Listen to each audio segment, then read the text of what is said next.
January 28th, 2024, Canada, baby, and it's Sunday, and I got the overalls on, because we got some chores to do, baby, okay? We got some chores to do, we gotta take out, okay? We gotta take out some stuff. Okay, so, I'm going to talk about, real quickly, Tent City weather report, a few pieces of news, and then one part of, the Tucker Carlson, show that came to Alberta, okay? So I've done my research, okay, and I've broken it down for everybody that doesn't have a large attention span, okay? Tucker Carlson, so I got all these little videos coming up right after this, okay? And then I'll do the other half and upload it today or tomorrow, okay? The second half. But, very important, before I get into what Tucker had to say, Tent City weather report, it's going to be mild, mixing sun and cloud the rest of the week, no precipitation in the forecast, okay? Alright, so that's done. Okay, so, I really gotta wrap her up because I don't have much time. Okay, Tucker Carlson knew Chrystia Freeland back in the day, okay? And he talked about how she froze accounts during the Freedom Convoy, which really messed with our rights. And guys, I just got this medical EI stuff figured out the other week. Last week, I was found that I needed action required before I got my claim, okay? They just keep, okay? So, whatever's going on with me has a lot to do with that old Chrystia Freeland. I think she's trying to freeze my account, okay? And I've contacted my director, I have contacted Ford Nation, I've contacted my union president weeks ago, and nobody has gotten back to me, and that's a real gong show, okay guys? So Doug, you're not like Rob, because you never emailed me back. And well, with Justin, we don't know who the donor was in that case. Okay guys, catching my drift? Okay, and then when I was briefly watching the news yesterday, on the fine print, and I'm going to upload the picture, it said, Justin Trudeau, Jagmeet Singh are quietly doing something with electoral reform, okay? Justin's almost on his way out, and Jagmeet Singh was a part of the Trudeau coalition, okay, guys? So I don't really feel comfortable with these clowns monkeying around with our electoral reform when Justin said he was going to do something about that 8 years ago. Okay. Stay you, stay true, get to talk in, and let's do our research. They had a CBC guy there, and I said, look, I would love to talk to the CBC. I'll answer any question you like, and I dare you to put it on TV. No. And I wasn't just outraged because there's a state media organization that's totally opposed to free speech, which is a little weird since the media should be the defenders of the things that make their careers possible. And obviously, they know that I'm a racist because I don't believe in climate change and I'm not trans, because that makes sense. And that's the sum total of their entire programming schedule. Yep. Flip onto the CBC. By the way, in breaking news today, you're a racist. Okay? Yeah. But here's my concern. And it's part of a larger concern that people's best qualities are leveraged against them.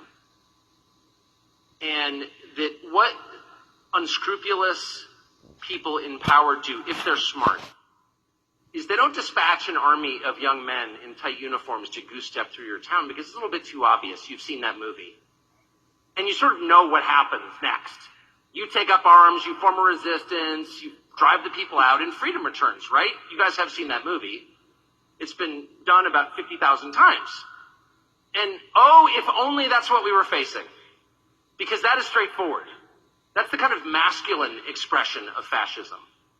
But the West is now facing a far slyer opponent, which is the feminine expression of fascism. The Chrystia Freeland version of fascism. Yes. She's sneaky, yes. Canada. She's sneaky. And I know a lot about this because I knew Chrystia Freeland when she was a journalist at the Financial Times, whose name shall forever live in infamy for employing her. And I remember even then thinking, this woman is not bright at all. But boy, does she have high self-esteem. I don't think I've ever even seen it's off the, I don't know what the self-esteem measurement scale is, the Richter scale. But her self-esteem was literally unassailable. It was bomb-proof. If a nuclear bomb dropped on your town, you could hide beneath Chrystia Freeland's self-esteem and live. That was good. There's like nothing you could do to shake it. Nothing. No amount of evidence of her stupidity and wrong decisions and idiotic views could dissuade her from the core belief that she was awesome and you were not. And I kind of stood back in admiration. So I guess I shouldn't be totally shocked that she's helping to run and destroy your country. But she's doing it in her signature way. She's not getting on the CBC, her media outlet, which, like almost all outlets in this wonderful oppressed country, is run by the government. It's all state media. It's Albania 1985. At least you could say of the Albanian leader in 1985, Enver Hoxha, that when he went full fascist, he just didn't mince words. Shut up and obey or we'll shoot you. Chrystia Freeland is wise enough, clever enough, in her serpent-like way, to make it all about your protection and safety. All about your protection and safety. No, we're just trying to help you. That's why you're in shackles.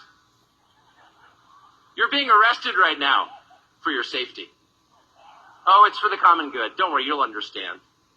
I always want to say, Mrs. Freeland, can I go to the bathroom? No. No, you can't. And you can just imagine her taking great glee as your fourth grade self wet his pants in class as Mrs. Freeland refuses to let you go to the bathroom. So that's kind of more diabolical than what we've seen in previous generations, and it's much more effective in a committedly polite country like Canada, because you don't know that it's happening. No, we didn't, did we, guys? A demagogue like that, or your completely bizarre, cross-dressing prime minister... Yeah, what's going on with Sophie? Prime Minister Blackface. I didn't wear blackface, he did. Sure did. And who's married to an alcoholic and gets divorced, and everyone comes up and says, wow, your spouse was a raging drunk. And oftentimes, the spouse is didn't really know. If you live with someone whose behavior is completely off the chain, sometimes you're not aware of it because you're too close to it. So let me just tell you from my perspective as a foreigner, a semi-foreigner, with some Canadian blood in my veins, what I'm seeing. And here are the markers for the malice that undergirds these expressions of false compassion. We're just trying to help. Really? They're trying to help? How does it help you or your family when the government of British Columbia gives fentanyl to your children without your knowledge? That is literally happening right now. And it's been stopped by the premier here, who's not giving fentanyl to children. Amen. Bravo. Isn't that crazy, guys? guys? You have to say that. But it is happening right down the road, right over the mountain. Number one killer of people under 40 in the United States. Number one. There's no safe dosage of fentanyl. It's a poison. Manufactured in Mexico with Chinese precursors designed to kill people, and it does. And so to hand that to children without their parents' knowledge is what? An attempt to kill your children. What else could it be? That's not compassion. There's no other way to read that. And I just fear if you're in the middle of a society that says that's okay, or it's on the spectrum of okay, it's something that we should consider, you may lose sight of the fact that that's not only completely unacceptable, it's a declaration of war against you and your children. People who are trying to kill your children are not your friend. They're your sworn blood enemy. Is there another way to interpret that? Am I being crazy? I don't think that I am. Trees, this would be very obvious. Go try that in Burkina Faso. I'm serious. Show up in Ouagadougou next week with a briefcase full of fentanyl and say, I'm going to pass this out to the neighborhood kids, but I'm not going to tell the parents. Those would be your last words. You would be ripped apart. You're coming to kill my children? No. They don't even have electricity in parts of Burkina Faso, but they have a gut-level sense that your primary duty on this earth is to protect your children. You can't protect your children, and not even spiritually or intellectually, just physically. Then who are you? You're a husk. You're a shameful husk. That's what you are. There's no greater dereliction. There's no worse abandonment than leaving your children to be harmed in the hands of others. So, obviously... Let's do our research, guys! Let's keep our eye on this Trudeau and Singh's team quietly planning electoral reform.